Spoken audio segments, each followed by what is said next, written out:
बचपन से लेके जब तक हम बड़े हो जाते हैं हमें यही बात सुननी पड़ती है कि बस यही 2 साल पढ़ाई के हैं, इसके बाद जो है ज़िंदगी आसान होने वाली है। बेसिकली ये जो वीडियो है ये हमारे जो यंगस्टर्स हैं, ख़ास तौर पे मैट्रिक और एफएससी के स्टूडेंट्स हैं, उनके लिए है कि उनके आगे फ्यूचर के अंदर किस जो है कैरियर को चूज़ करना चाहिए, कौन सी फील्ड उनके लिए अच्छी है, अगर जॉब करनी है तो कौन सी फील्ड के अंदर कंपटीशन कम है।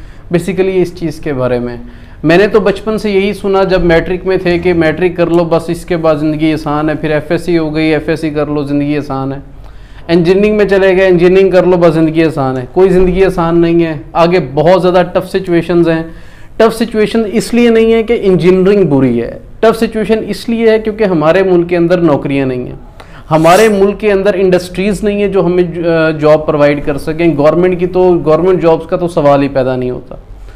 इतने ज़्यादा सेचुरेशन है इंजीनियरिंग की, अगर मैं बात करूं तो इतनी ज़्यादा सेचुरेशन है कि हर यूनिवर्सिटी से 100 तक की तादाद में बच्चे निकल रहे हैं और आगे जॉब देने वाला कोई नहीं है।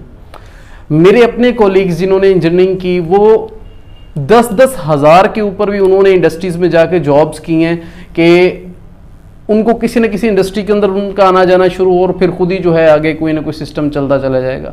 आजकल के दौर में 30-40 हज़ार की नौकरी लग जाना, आपने लाखों रुपए खर्च किए मगर 30-40 हज़ार की नौकरी रह रहे हो, ये कोई वैल्यू नहीं रखती, ये कोई वर्थ नहीं रखती।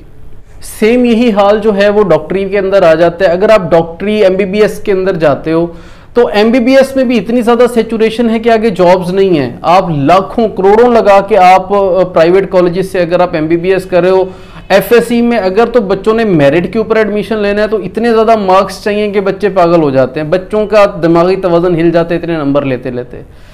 सीट्स हैं नहीं और हर अकेडमी से लाखों की तादाद में बच्चे निकल रहे हैं जो एमबीबीएस के लिए पेयर होते हैं। एमबीबीएस करने के बाद भी जॉब की कोई सिक्योरिटी नहीं है। अगर मैं अपनी बात करूं, अगर मैंने सिंपल बुखार भी चेक करवाना है तो मेरी ख्वाहिश होगी कि मैं किसी स्पेशलिस्ट के पास चला जाऊं। स्पेशलिस्ट बनने के लिए आपको पहले तो एमबीबीएस के 5 साल, उसके बाद हाउस जॉब, उसके बाद आप एफसीपीएस करते हैं, तब जाके आप स्पेशलिस्ट कहलाए जाते हैं। मतलब कि आपके 10-12 साल चाहिए आपको अपने ऊपर सिर्फ पढ़ने के लिए, और उसके बाद भी आपका काम चले ना चले वो उस चीज़ की कोई गारंटी नहीं है, आपकी गवर्नमेंट जॉब लगने की कोई गारंटी नहीं है। और प्राइवेट जो काम है वो भी पहले जो बड़े बड़े मगरमच्छ बैठे हैं जो आपका नंबर ही नहीं आने देते, जो पेशेंट्स हैं वो आपके पास नहीं आते। हम जिस मुआशरे में रहते हैं यहाँ पे भीड़ चाल बहुत ज़्यादा देखी जाती है कि अगर इंजीनियर बन रहे हैं लोग तो सब ने इंजीनियर ही बनते चले जाना है, अगर लोग एमबीबीएस में जा रहे हैं तो सब ने एमबीबीएस में चले जाना है। हमें इस चीज़ को ख़त्म करना पड़ेगा। बहुत सारी ऐसी फील्ड्स हैं जिसके अंदर अच्छी अर्निंग होती है, जिसके अंदर कंपटीशन भी कम है। सिर्फ कमी क्या है, हमारी अवेयरनेस की कमी है। अगर गवर्नमेंट जॉब की बात की जाए, नॉर्मल जो बीएस फिजिक्स केमिस्ट्री करते हैं उन बच्चों के लिए इतने अभी 2017 के बाद अभी तक एजुकेटर्स की कोई सीट्स नहीं आई। अब जिन्होंने बीएस फिजिक्स केमिस्ट्री की हुई है इतने साल से वो लोग वेट में हैं, कितने बच्चे इस दौरान और जो हैं वो अपेयर हुए होंगे और उन बच्चों का क्या आगे कंपटीशन बनेगा। और जब गवर्नमेंट सीटें अनाउंस करेगी तो वो बच्चे, जब सारे बच्चे उन सीट्स के ऊपर पढ़ेंगे तो कंपटीशन कहाँ पे जाएगा, और जो बच्चे नहीं सिलेक्ट होंगे उन बच्चों के लिए कितनी ज़्यादा ज़हनी जो है वो तनाव के अंदर वो आ जाएंगे कि उनकी जॉब नहीं लगी। हमें इस ट्रेंड को तोड़ना चाहिए, जो भेड़ चाल है इसको तोड़ना चाहिए। हमें टेक्निकल नॉलेज की तरफ आना चाहिए, आगे आने वाले वक्त को समझना चाहिए कि 5 साल बाद मैं अगर आज किसी एजुकेशन फील्ड के अंदर इंटर हो रहा हूं या हो रही हूं तो आने वाले 5 से 10 साल बाद दुनिया ने किस तरफ चले जाना है।